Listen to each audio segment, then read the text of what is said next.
Hello, and welcome back to Think Yourself Healthy podcast. I'm your host, Heather Barbieri.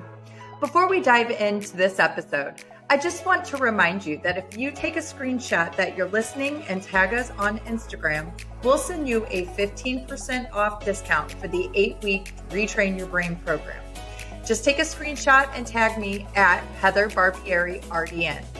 Thanks for listening, and let's get right to it.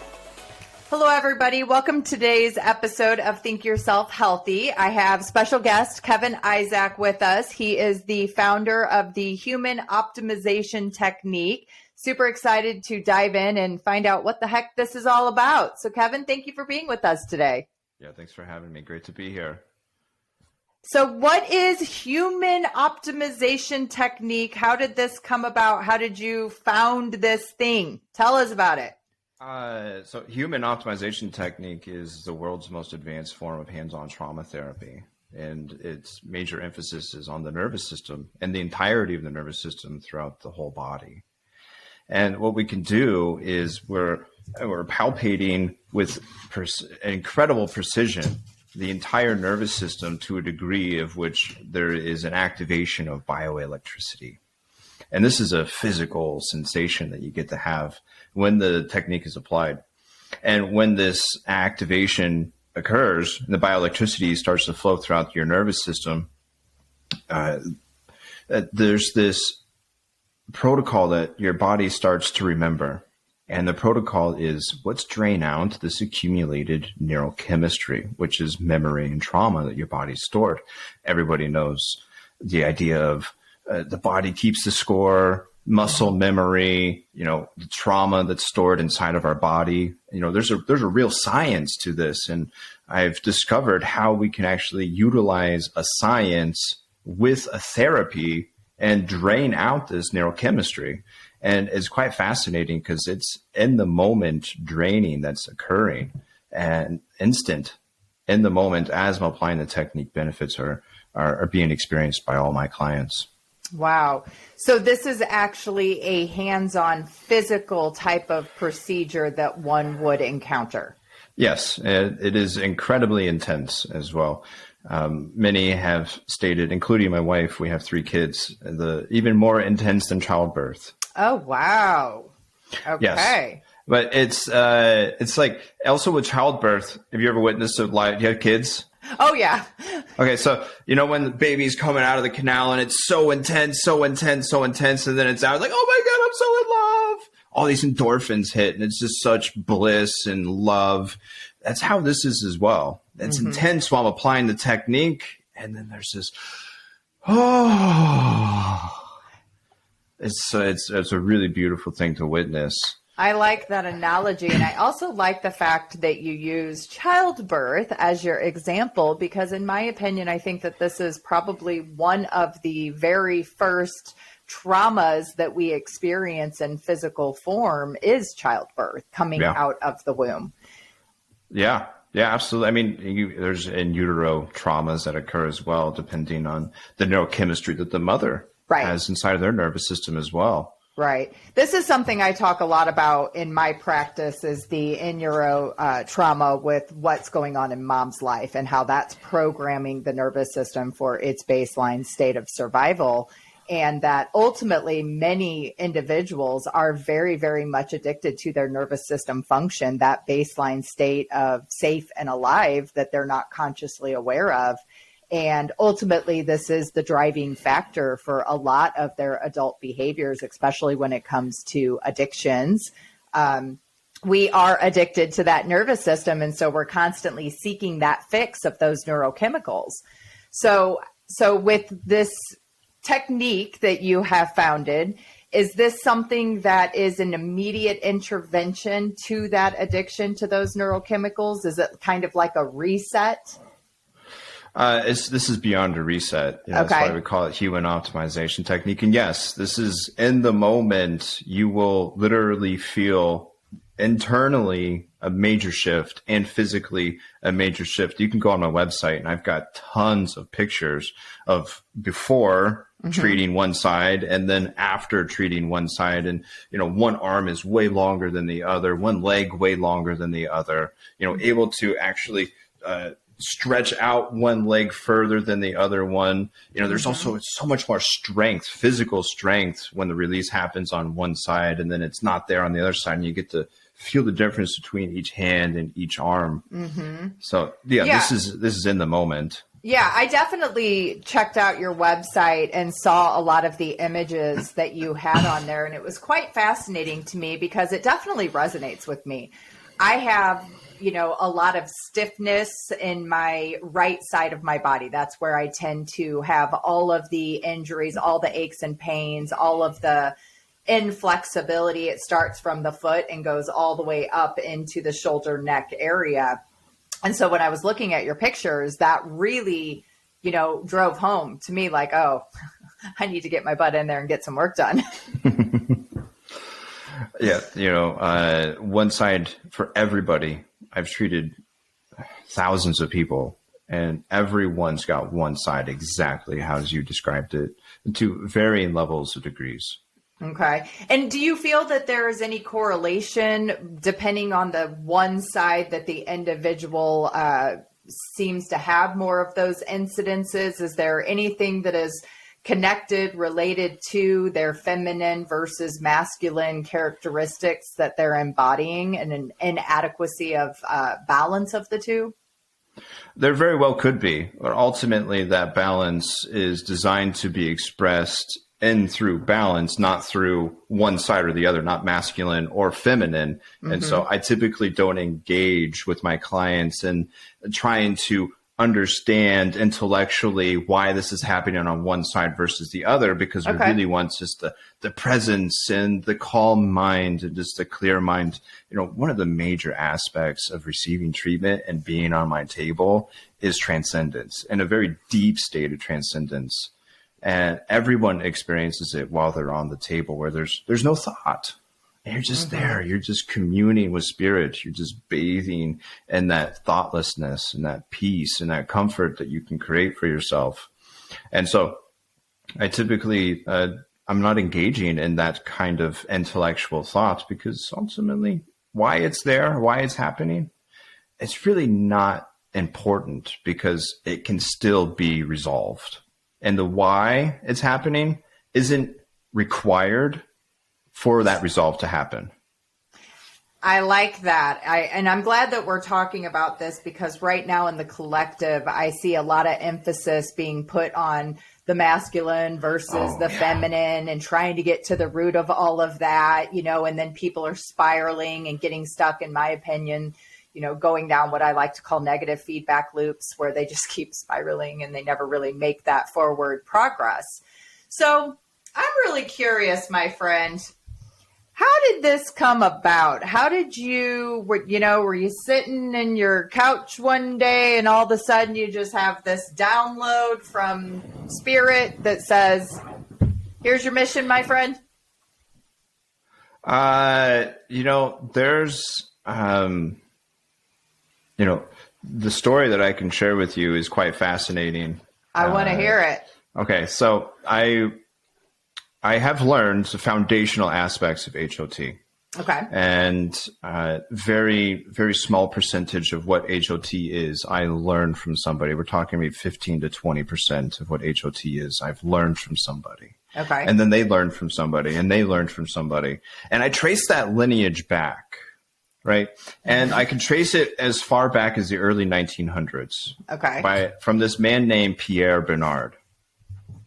And Pierre Bernard, he's somewhat of a famous individual, but he's very much overlooked. He was the first official American yogi in the United States, who was born in the United States. And he was friends with Vivekananda. And he had what he called, what did he call it? It was a cult, basically. Okay. He had a cult. Okay. And one of his students was Ida Rolf of the Rolfing technique. So Rolfing was, the foundational aspects of Rolfing was taught to her by Pierre Bernard. Okay. And then Ida Rolf, her second student, we'll call him T. T was trained in Rolfing, one of the first individuals to learn Rolfing. And then T taught this guy named M. And M taught me. Okay. And then before I even found out this information in this lineage, I had several past life regression readings that I had gone through. And I lived this life as Pierre.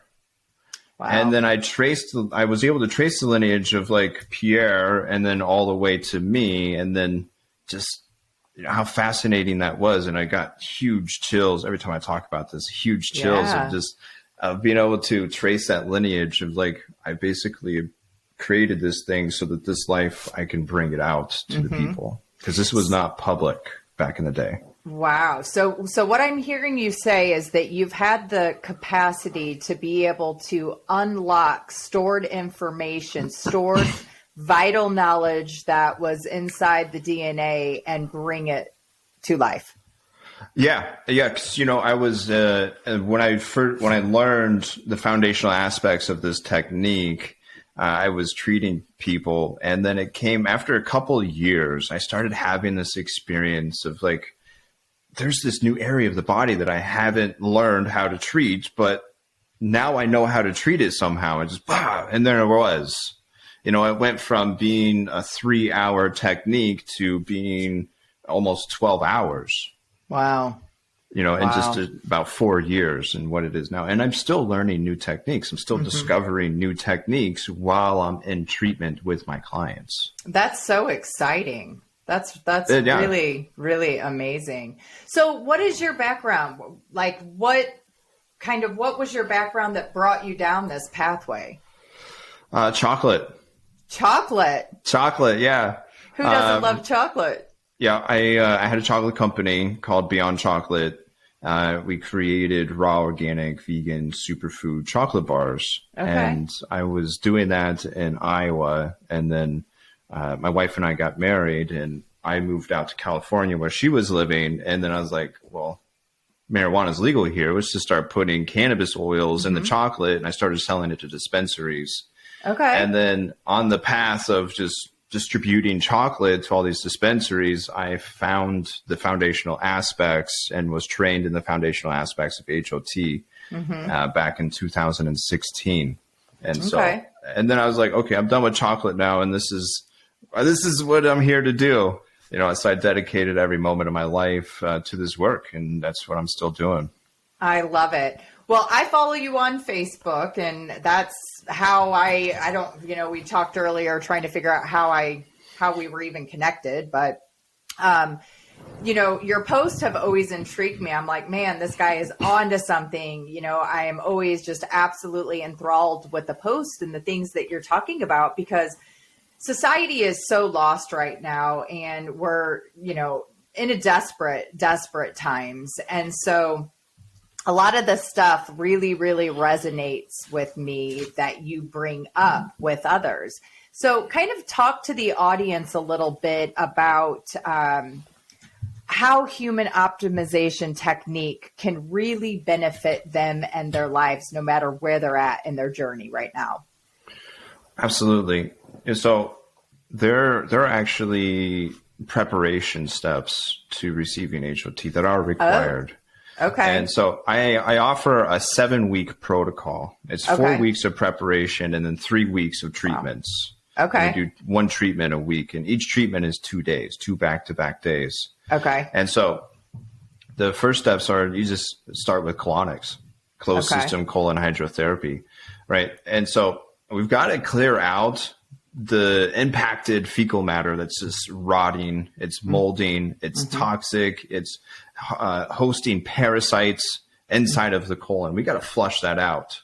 Right. And after that, the impacted poop is flushed out, we got to start clearing out the mucoid plaque, which is a mucus lining that your body's created to protect itself from the impacted poop that's acids and toxin, and just so it doesn't go into your bloodstream.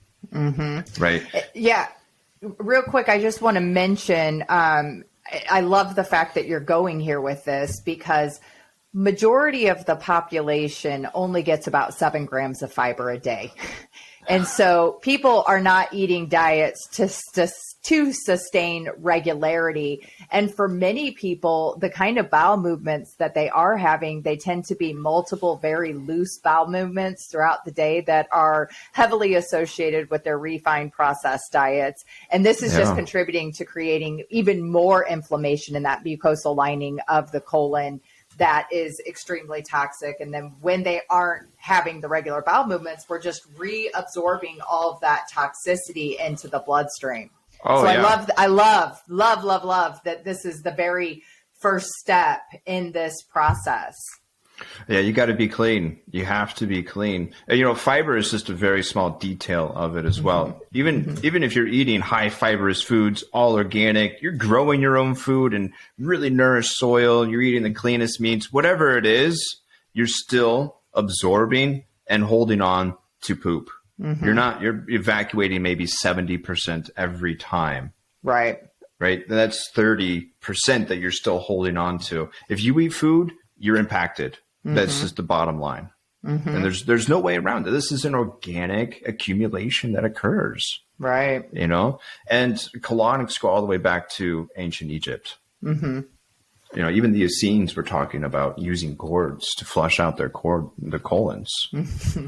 You know, I got quite a visual.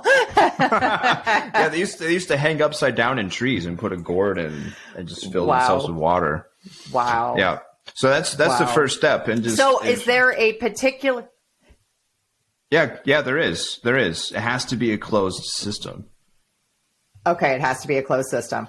Yes, a closed system and open systems are very different systems, right? Because can you kind of talk to the audience a little bit about the difference between the two and why this matters? Absolutely. So there's impaction throughout all of the pockets, all the way from the cecum, right? Where the cecum is on the right side, you know, and then the ascending colon going up the right side of your body, right? And the entire colon has to be filled with water. Closed systems are going to fill the entire colon. Open systems maybe go to the splenic flexure, which is that flexure right here on the left side of the body, right? And it's a continuous inflow of water and an outflow of water. So there's no pressure buildup. Here's a visual for the audience, those that are looking. Right. So on the bottom left over here, where it's really, really open, where it says 15, 16, this is the cecum, right? And then the splenic flexure is where the number 20 is, right? An open system is only going to fill up to that number 20, the splenic flexure, right? That means 75% of your colon's not even being filled with water. Right. And with an open system, there's no pressure that's building up. And that pressure is what expands the colon to assist with breaking it up. But the first thing that has to happen with colonics is that you have to hydrate. That's so great.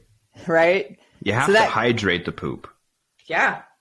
Right. And once the poop is hydrated, it took me 8 sessions when I first started doing it to be able to hydrate the impacted poop before I even saw anything come out of me. Wow. Yeah. Wow. So how long of a process does this typically take per session? Like if someone's going in to get a closed system, colon hydrotherapy, how long can they plan on being there? 45 minutes to an hour. Okay. And anything specific that they can expect afterwards or leading? Is there any preparation leading up to it or anything specific to expect afterwards? Eat as clean as possible. Eat as much organic food as you possibly can. Just in general, you know, because there will be detoxing that can happen, headaches that can happen if you're not already eating clean. Studies have showed that even after a week of just eating 100% organic, the toxin levels are like 90% less. Yeah. You know, if we're talking pesticides, you know. And when those pesticides, if you're not already eating organic, and those pesticides are now flowing freely through your colon, and now there's space for those pesticides to be absorbed into your bloodstream, it's not going to feel very good. Right. When it gets to your brain. Right. Absolutely. Yeah. Oh, absolutely. You're talking all the things that I'm extremely passionate about, and my audience knows very well how I feel about clean eating. And to your point, I'll just give this example. The other day, my husband and I were at the grocery store typically we try to get everything from local farmers markets. We're having some difficulty with finding some lettuce. Anyway, long story short, he picked up a thing of red leaf lettuce. Didn't realize that he picked up a conventionally grown batch, brought it home, soaked it in the Kangen water, tried to, remove all of the normal procedure that we go through. And I noticed that the water was really like bubbly, and I was like, this feels really off. And intuitively, I got a message that said, don't eat this red leaf lettuce, Heather. Make note to self, do not eat this lettuce. Next day, he prepares a salad. I forget about what had happened while washing it. Within 20 minutes after eating it, my stomach just starts stabbing pains. And then all through the evening, I was extremely ill. Next morning, wake up and, TMI, but here I am just excreting chunks of lettuce from my body. My body was like, this has got to get out. I eat so clean that just introducing that little bit of poison into my system, my body recognized it immediately and was like, we've got to get rid of this. And so ironically enough, I thought it was potentially just the red leaf lettuce. I've done hair tests that say I have an allergy to it. And my husband's going, but I'm having the same issues. And then boom, that download came back in. I was like, that had to have been conventional lettuce. It had to have been pesticides that we were exposed to. Yeah. I mean, that sounds like it. That's intense. It is, right? You got a finely tuned system there to get it all out. You better believe I do. Absolutely. I've dedicated the last 30 years of my life to really understanding nutrition and how it impacts our overall health. I got diagnosed in 1994 with an autoimmune kidney disease and told I only had 5 years to live. And then I couldn't get health insurance. And that was really what opened up the door for me to discover holistic alternative health. And so I never turned back. Yeah, that's your health insurance right there. You got it. Holistic health right there. You got it. Absolutely. I saved a lot of money in premiums. Yeah, very good. Yeah, the guttural health is one of the number one. I have 4 pillars in guttural health. Colon health is on the list. Mm-hmm. You have to flush everything out. And that way you can also, because we're going to do a 37-day detox nutrition protocol, and you got to have the clean bowels to be able to push all those toxins out so it's not coming out of your skin. Right. Because that's never fun when it's coming out of your skin. Absolutely. Right. So the first 2 weeks is 2 colonics a week and eating 100% organic food. Mm-hmm. Right. The 3rd week, we do what's called a Zen cleanse, right? The Rainbow Zen cleanse. Are you familiar with the Rainbow Zen cleanse? No, I'm not. Mm-mm. It's a super cool enzymatic based protocol. It's 7 days long, and you're just taking so many you're taking so many enzymes every day. And I've seen my clients have sent me pictures of these huge strains of mucoid plaque coming out of them. Wow. And when I did it, I had done already 36 colon hydrotherapy sessions. So I didn't have any mucoid plaque come out of me. Mm-hmm. But day 7 is a gallbladder cleanse. And I had probably 1,000 to 2,000 gallstones come out of me when I was doing it. And it was super intense and really beautiful. I had so much energy that week. Wow. And so that's week 3. You're not doing any colonics because we don't want to flush out the enzymes, but you will have a major evacuation of the mucoid plaque that's been accumulated and any impacted poop in there as well. So we just take it a step further. Okay. Week 4, we're coming back to colon hydrotherapy to have even more flushes. And then also, hopefully, you're in the hydration state where you're starting to really hydrate yourself from the colon hydrotherapy, and you can start to absorb that water into your bloodstream and the rest of your body. And then we also start a 30-day protocol of nutrition where you're just flooding your cells with maximum nutrition. And then week 5, we start our treatments. Okay. Right. And then we do 1 2-day treatment a week for 3 weeks straight. Wow. And I've got clients flying in from all over the world to go through this. Wow. So when they're doing when they're hands-on and they're on your table, how long do these sessions typically last? I don't give it time. Okay. It's whenever we complete. We have one treatment, 6 major sequences. Okay. And there's 3 major sequences day 1, 3 major sequences day 3. And everyone varies on how they handle it, how they go through it. Women definitely handle it way better than men. Okay. Way, way better. And, but yeah, I don't give it time. We start at 9 a.m. and we go till we're done. Okay. So can you kind of set the stage for the listeners in terms of what they can kind of expect in terms of maybe like, are there tools that you use? What does the environment, the room look like? Kind of paint me a little picture. I'm in the treatment room right now. Okay. Okay. Oh, beautiful. And this is my table. All right. Art and crystals on the walls. And, fab. So this is the trickiest part of what I do, is trying to explain something that is difficult to explain, because I'm the only one that's doing this in the world. And the proper language hasn't entirely been created yet. And people are signing up with me because they energetically feel that this is what I've got to do. Right. And so the easiest way to explain it is, first I'll preface with this. Have you ever, you've been in ayahuasca ceremony or, smoked some DMT before? I haven't done DMT, but I have done ceremony with ayahuasca. Okay. So when you're in that ayahuasca space and there's these moments of just true transcendence, right? And there's no words that you can use to describe it. Yeah. It's just bliss. That's similar to how this is. Okay. Because there's such deep states of transcendence while I'm treating you. The application itself and the explanation of the application is going to look different for every single part of the body. Okay. But this is an incredible, precise palpation of the entire nervous system.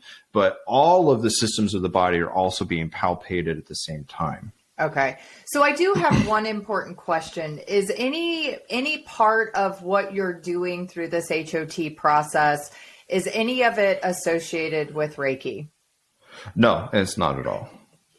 Thank you. No. Thank you. No, not at all. Never. Okay, good.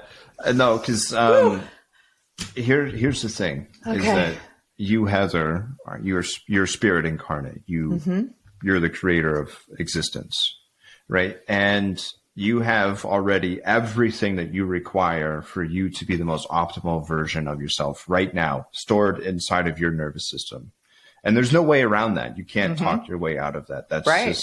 That's nature. That's the law of existence, right? And so with this, we have direct access to that, because that's bioelectricity. Spirit is electricity of your nervous system. You ever hit your funny bone before? Oh, yeah. That big shock down your arm? Oh, yeah. That is bioelectricity, right? And we have direct access to that electricity throughout your entire body, right? And to a degree, you will feel that electricity flowing through you. You will feel even vibrations coming in. You'll feel heat. You'll feel cold, and you'll just, you just want to let go and completely transcend and not even have a thought, Yeah.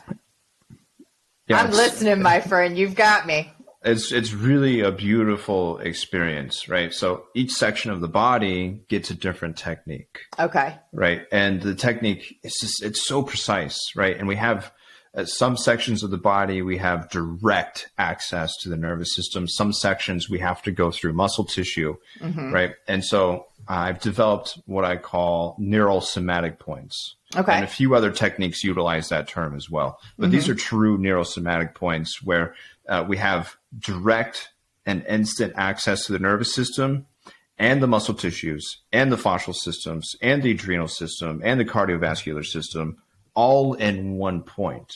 Wow. And the lymphatic system. Wow. Right. And there are hundreds of neurosomatic points all over your body. Hundreds of them. I've mapped out over 400. Wow. And then so I find these points and I apply a technique, and each point gets a different technique because of the angle, what your body is, and if we have to do any movements on certain points.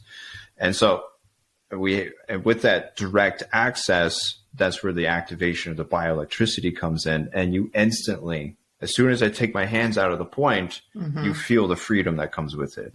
Right. Wow. And this is a physical expression that I'm talking about, right? We haven't even talked about the internal experience that comes with that physical expression. I mean, I've had experiences with clients where their ACL is completely torn, and they're on my table and they have to have surgery, right? It's like, but I don't want to have surgery. And then after 2 treatments, I get a phone call saying the doctors are saying that my ACL is no longer torn. What the hell just happened? And I'm like, that's spirit. I'm just applying a technique, and we have direct access to the spirit that you really are in that technique. Now, I'm not saying it's a miracle cure for everything, because it's absolutely not, because the technique is just a technique. But acknowledging that you, Heather, are spirit right now, and you can do anything that you really, really want to. You can create any experience. And so a lot of this kind of ties into that sovereignty piece, correct? Exactly. That is the number one thing that I am always talking about when it comes to HOT. And it's really great that you brought that up. Can you talk to the audience a little bit about sovereignty? I think that this is one of those words that's kind of thrown out there a lot, especially in the spiritual community. And people really just don't know what sovereignty actually is. So could you give your definition of sovereignty and how it applies to this method that you've created? Sovereignty in a few words: choice, trust, surrender. And that's really, it doesn't have to be, when you start to utilize an intellectual process to try to understand what sovereignty is, there is no longer sovereignty. Sovereignty is an internal state of being, not things that you can describe with words. That's beautiful. And so the lack of sovereignty is due to the accumulation of toxins, stagnant emotions, and the limiting belief systems that live inside of those stagnant emotions, and the neurochemical and memory trauma that's stored inside of the nervous system. So we flush out the toxins, we nourish you, we clear out the stagnant emotions and limiting belief systems by utilizing neurolinguistic deprogramming, which is a very, very effortless, beautiful technique that I've created to access emotions and the limiting belief systems inside of them. You can literally, you're speaking the limiting belief systems, and you can feel each one leave. Wow. You physically feel lighter after every time you clear a limiting belief system. And then the overarching emotion that all of these limiting belief systems are stored inside of is completely gone. And then I'll be asking you questions to try to trigger the emotion again, right? I'll ask you a question, an emotion would be triggered, and then we find that emotion in your body, let it speak all these limiting belief systems, clear out the limiting belief systems, and then it's just like, I'm neutral. Like, you can't trigger me anymore about that one thing. Right. And so we've cleared out the limiting belief systems, stagnant emotions, and then we start clearing out the accumulated neurochemistry, which is the most intense part of the entire protocol. And so the toxins, the limiting belief systems, stagnant emotions, and the neurochemistry prevent the effortless flow of you spirit through the mind body. Right. I call it the mind body complex. The Law of One calls it the mind body complex, which is the nervous system. Right. And so when the mind and the body are in alignment and these toxins are no longer present, spirit effortlessly flows. Right. And so that's where the lack of sovereignty comes in, because we're dictated by the toxins. We're dictated by the stagnant emotions, the limiting belief systems, and the neurochemical trauma that's stored inside of the nervous system. And these are dictators. There's no sovereignty when something outside of your physical vessel is dictating an action, a reaction, or something that you're doing in life. That's the lack of sovereignty. right? And then when we can clear these things out, you start to have this experience of transcendence. And it's such a deep state of transcendence that you begin to take that out into your daily life. And then you're like, am I choosing this or something else choosing this? And that awareness right there of asking yourself, am I choosing or something else choosing? That's your beginnings journey of sovereignty, of claiming your sovereignty on such a deep level. And language is the biggest indicator of where someone is in their life on their sovereignty journey. Because when you're working with me, I'm constantly reflecting back your language. And you're like, oh, did I really just say that? Like, you said that, right? And now let's evaluate it to a degree where you can experience silence for a moment, when there's no injection of thoughts and it's just silence, and it's an effortless silence. Wow. I'm in awe. This just is really phenomenal. I mean, it's just absolutely beautiful that you've had the ability to access information from, stored so deep within you from generations and generations, and now being able to bring it to the collective in such a transitional point for evolution and humanity. I just think that it sounds to me like there is so much potential with this program that you have created to really just shift everything that we are experiencing like that. Yeah. And the protocol is just a portal. It's like a gateway, right? It's not the producer of the experience of sovereignty. It is a gateway that I'm opening for you. And it's not super difficult, but it's not super easy either. But you just like, how did that happen? You just kind of like, oh, now I'm here. I woke up to a text this morning. I'll read it to you. I'm working with this client right now, and she's a belly dancer.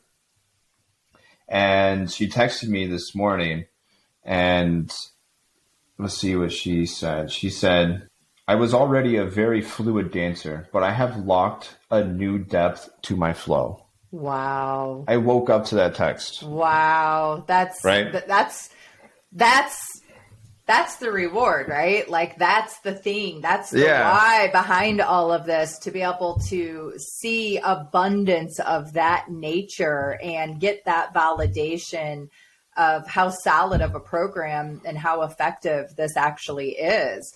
Yeah. So I'm curious, what does the integration process look like for someone? What kind of things can they expect after they've gone through the process? How long of an integration period is there, if any? So that text that I got, that's after the first treatment, by the way. Wow. One of three, just the first one. Right? Wow. I'm going to take a sip of water. I get this integration question a lot. Okay. This is one of my favorite questions because there is no integration time. Okay. It's instantaneous, right? Think about the deep connection with who you truly are, spirit. You don't have to integrate that because that's now.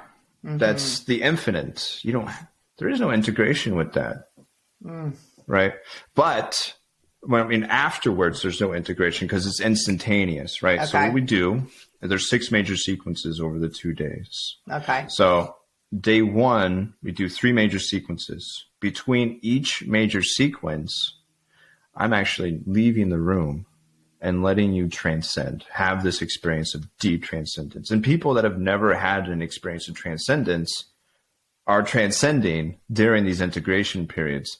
And this table that I'm on right now actually has 2 massive transducers inside of it that vibrate you with this frequency-based music that I have. And I put these headphones on you, and you're just letting go. And then people that have never had the experience of transcendence before, I come back into the room, take the headphones off. We're like, what just happened? I'm like, did you have any experience of thoughts? Like, no, I'm like, I was gone. That is transcendence. And like, what? And in every integration, they experience transcendence. That's beautiful. Right. And this is the transcendence is the space of you connecting and communing with spirit, you know, and that's the only integration that's actually occurring. Wow. Wow. So is there, after, like, for instance, with, doing an ayahuasca ceremony, there can be that period afterwards of going through ceremony where you're releasing a lot of that trauma from the body, and it's presenting in many, many different ways. And a lot of people don't understand what is happening to them as they're going through those releases. So does one experience anything similar to that? No. Okay. No, because ayahuasca doesn't actually drain out trauma from your nervous system, because it's not activating that bioelectric response throughout the entire nervous system, right? It's opening up a portal for you to experience altered states of consciousness and deep connection with something that you could be spirit. I've only sat with ayahuasca once, but and I had the same experience where I had to integrate it for a really long time afterwards, and before I took another type of plant medicine. Yeah. Right. For me, it was definitely a one and done. And, in my opinion, I think that there's a lot of irresponsibility that's happening in the world with plant medicine right now, which I do not condone. I think that we need to have a lot more conversations around it because people are just desperate. They're looking for a quick fix. And unfortunately, they're being taken advantage of, and it's opening up portals and access points that can create more consequences than benefits. For me, I was very intentional with I got invited to ceremony, and I had been doing a lot of inner child work. And so I had set an intention that if I had been doing the inner child work, I wanted my inner children to introduce me to my future self or selves. And it was an absolutely beautiful experience. It was a very validating experience where many generations of ancestors, specifically Native Americans, I've got Cherokee in my blood system. And so it was really beautiful to have all of these ancestors coming and thanking me for the work that I was doing and how it was not only healing them, but it's healing future. And it was a fabulous experience. But there's a lot of work that one has to do leading up to that if they want to be able to have an experience that's going to be effective. And there were a few that were in ceremony that did not do the work. They didn't do the diet. They did not do all of the things that they were supposed to have that clear vessel. And it had some really negative consequences. And one specifically went into a state of psychosis. And I want to say it's been a little over probably close to 3 years since that, and they're still in psychosis. They never pulled out of that, which is really unfortunate. Yeah. So it's, in my opinion, it was a one and done. I don't need it. I'm all about the fact that our body is basically a battery that holds a charge, and we have to address that. And it sounds to me like you have definitely hit the nail on the head with having a very effective route in which to approach that. Yeah, absolutely. With the whole plant medicine thing, there is a whole conversation that's not happening in the realms of plant medicine and sovereignty, right? It's like, I need plant medicine. Yep. There's no sovereignty. And this, like, I'm going to access these states of consciousness in plant medicine and ayahuasca ceremony, and then I'll have all the answers. There's no sovereignty in this experience, right? Because you have all the answers right now. Right? I love that you're bringing this up. It's such an important conversation. I actually had a conversation with a lead yesterday about that specifically. It's like, can I do Bufo while we're going through the 7 weeks? I was like, if you want to do it before and you want to do it after, totally fine, but not during, because we're here to access states of sovereignty. Well, and the hope is that once they go through the protocol, they'll have the sovereignty and they'll recognize they don't have to give that power away to something else to feel an intermediate impact. Oh, yeah. So many people have reported just in the past 3 months since January, 5 clients have told me that it's like, I don't even want to smoke marijuana anymore. Amen. can't drink alcohol, have no desire for any kind of substance that has any altering state. Actually, I think I did read something that you had posted recently about marijuana. And can you talk a little bit about marijuana or any of the substances and how they actually down-regulate that energetic system? Well, here's the thing. When it comes to any type of plant medicine, you are engaging in the consciousness of that plant, right? Which is not an organic state of consciousness for you to access spirit directly. It's an altered state of connection with spirit. It may feel really connected in the moment, might be really creative, really beautiful, yet you can have that connection without the plant medicine. And so when we're accessing these altered states of consciousness for the connection, right, even if it's really conscious for the connection itself, there's no sovereignty in that, because the true sovereignty is going within, connecting with your own nervous system and that electric response and that electric activation of spirit, right? And so, this is a huge conversation that I have with everyone that signs up with me, because a lot of them are marijuana users and tobacco users and even caffeine. Yeah. Right. No caffeine is allowed during the 7-week protocol. There's no caffeine. There's no alcohol. There's no marijuana. There's no plant medicine whatsoever, because we want to have an original and authentic connection with your inner sovereignty. I love this, Kevin. This is phenomenal. And in my opinion, I think that when one cleans out their vessel, and they have the ability to obtain that pure, true sovereignty, that in itself is the most addictive state one could ever want to get into. Like, why would you want to interfere with this? It's such a state of bliss. Why would you want to try and offset it, by some other modality that has a temporary effect with long-term consequences? Oh, yeah. Yeah, absolutely. And that's why so many people are reporting, even last year, there was a lot of people that reported, like, I'm not even going to smoke marijuana anymore because I'm there. Right. Yeah. And it's really, that's the thing, is that the protocol is designed to open up a portal for you. Right. And it's really easy to walk through it because I'm right there. I'm guiding you through this portal, guiding you through it. I've walked through it myself many times. I've had 30 treatments myself, more than anybody on the planet. And so it's really easy to go through that portal, right? You can walk through the portal without the protocol. Absolutely. Because that's your divine, authentic state of sovereignty. You can just instantly choose right now to have the experience of being optimized on every level possible and have this experience that can be produced with the protocol. And I tell everyone before they sign up with me, you do not require this. I am here to assist you, right? But it's like, do you want to swim from Florida to Hawaii, or do you just want to fucking teleport? Right. You'll still make it there, but it's been real hard, real long, and real difficult the majority of the time. Can you teleport yourself? Yes, you can. So I'm just going to be very transparent, and I just bought in with complete full trust of you, just with the fact that you said you don't need this, you don't need me. And I think there's such a toxicity, and especially in the coaching industry or in some of these alternative health opportunities where practitioners really make the person feel as if you can't obtain this without me. And the fact that you said that with such conviction, I trust you.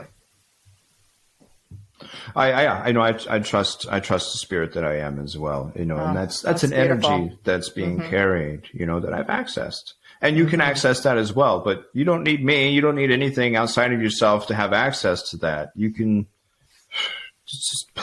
There's no words to describe. I mean, what we're talking about is really the embodiment of enlightenment, right? And every Taoist book that has ever been written, millions and millions of words have talked about this exactly. And they all come to the conclusion that we can't talk about this because there are no words. Right. Our human form doesn't have the capacity to articulate something so profound.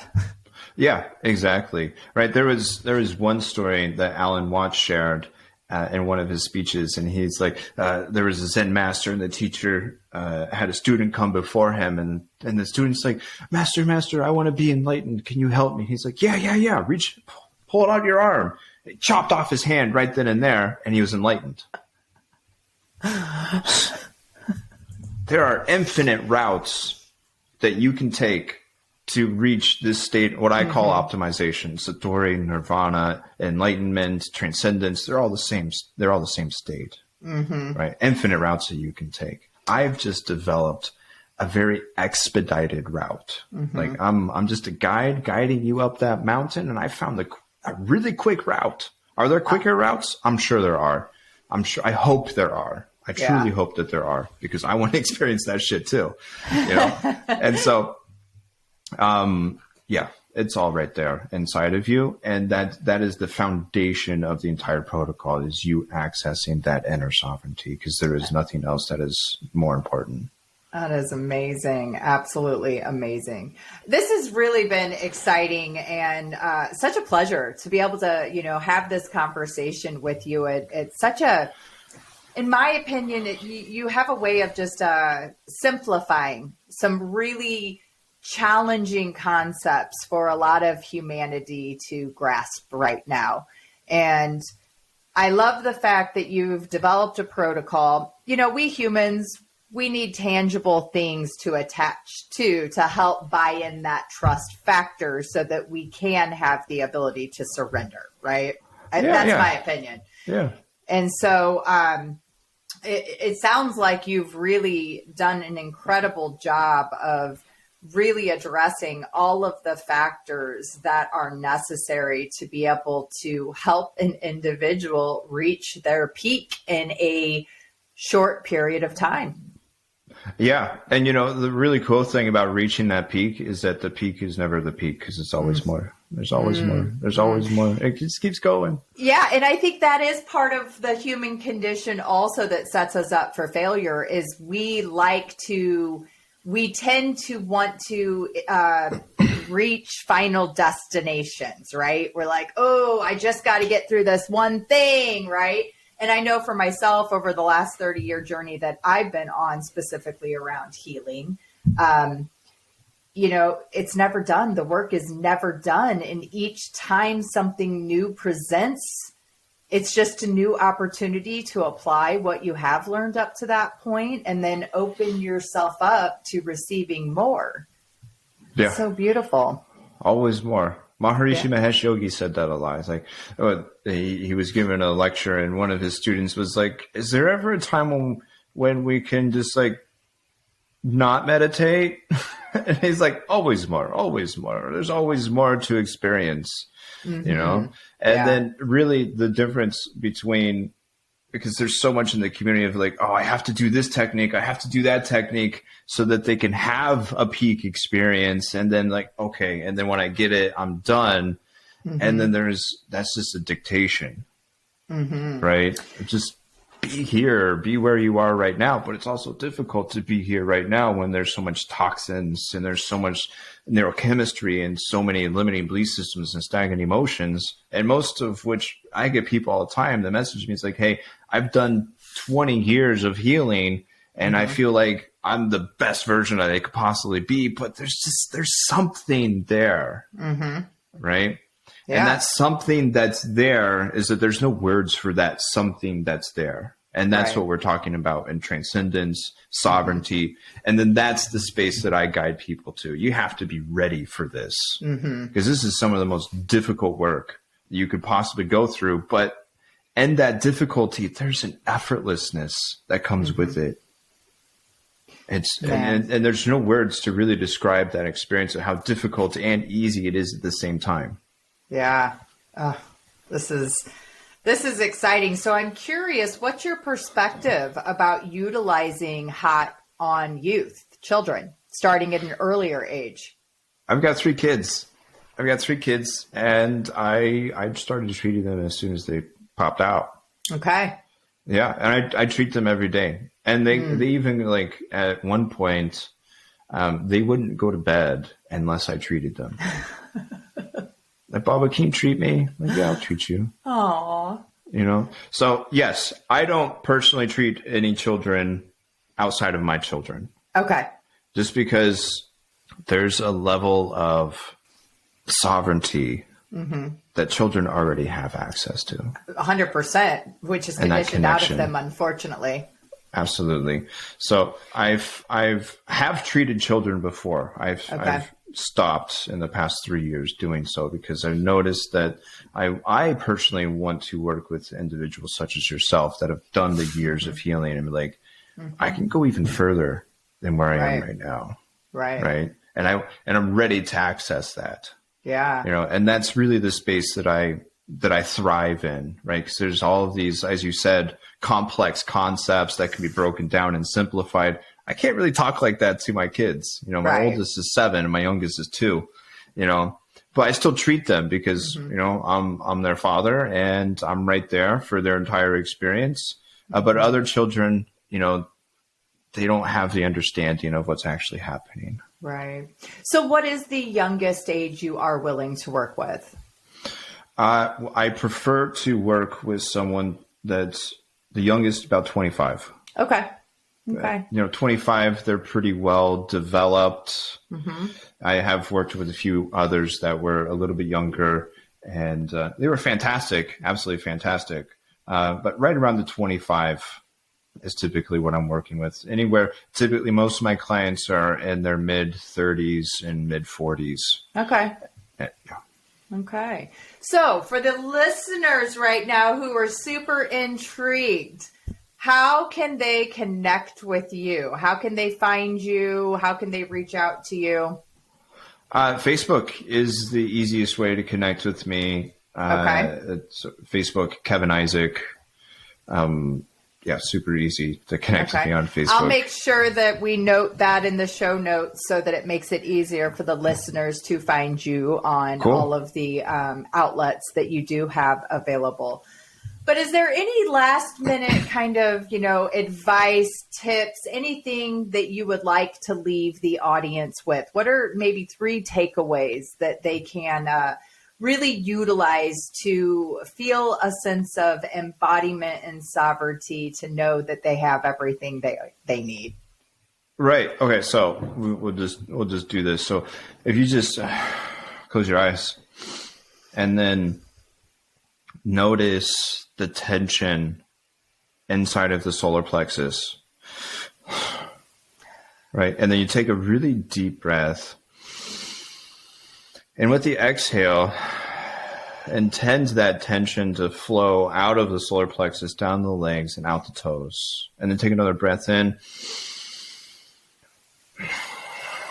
And just letting that tension go. Really let the belly relax. Let the rib cage, the diaphragm truly relax.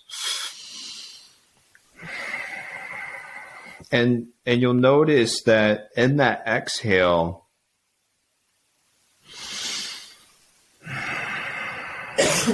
there's a silence. There's a lack of thought that's happening there. And it feels peaceful. It feels comforting, right? And this is a creation that you can create at any time, right? A lot of people say, if I, go ahead. Getting emotional just doing the breath work. Yeah, and you can do this with any part of the body, but I've noticed that everyone's in that diaphragmatic solar plexus area. There's always just a little tension there. You know, I do this specific technique. Like I'll intentionally and from a sovereign space put on an intense, thrilling movie just so I can have this little experience of tension come on and then practice. Training myself not to have a reaction to the intensity of the film. Right. That's awesome. And you'll notice that there's a peace that comes with letting that tension flow. Right. And a lot of times they're like, oh, if I had this over here, if I had that over there, if I had $10,000 in my bank account, I'd feel peace. But none of that's required. And you can create that peace right now with just taking that breath. And just letting that tension flow. And this is what I refer to as a state of being, right? And from a sovereign place of choosing to take that breath and choosing to let that tension flow out your toes. That's the beginnings of your journey to really understanding and embodying sovereignty. I mean, there's really no understanding of sovereignty. There's just the experience of it. Yeah. And I think that it has to take a willingness of giving self permission to get uncomfortable in a sense and have the ability to surrender to receive. Yeah. And that goes for HOT as well, because it's incredibly intense and you have to be surrendered to it. Right. Man, Kevin, I'm really impressed. Well, congratulations to you for being able to allow yourself permission to access such profound stored information and be able to bring this now to the collective in such, what's the word I'm looking for? Detrimental moment, time. We're in such an interesting time. This work is necessary. We've got more people have to get on board with being able to do this work so that we have the ability to rise up and lift this planet out of this third density so that we can receive what was meant to be all along. Absolutely. Yep. And there will be others that will be doing this work. I just finished training my first official student. Oh, that's fabulous. There will be more that will be trained, and this will be worldwide. I predict that in the next 10 years, this will be the most popular form of therapy just because of the state of elevation of consciousness of the populace. And the majority of the populace will be ready for this depth of work. And then something even greater will come in, that's beyond even HOT. Well, I have to commend you, Kevin. I appreciate you being able to bring forth your gifts, trust in them, and let them flow to the collective. I can't thank you enough for sharing. Yeah, honored to, and grateful to be here with you, Heather. Thank you very much. Oh, it's been an absolute pleasure. Make sure everyone you check Kevin out. I think there are a lot of people who are very much interested in doing this work. So it's been really an honor to have this conversation to inform them.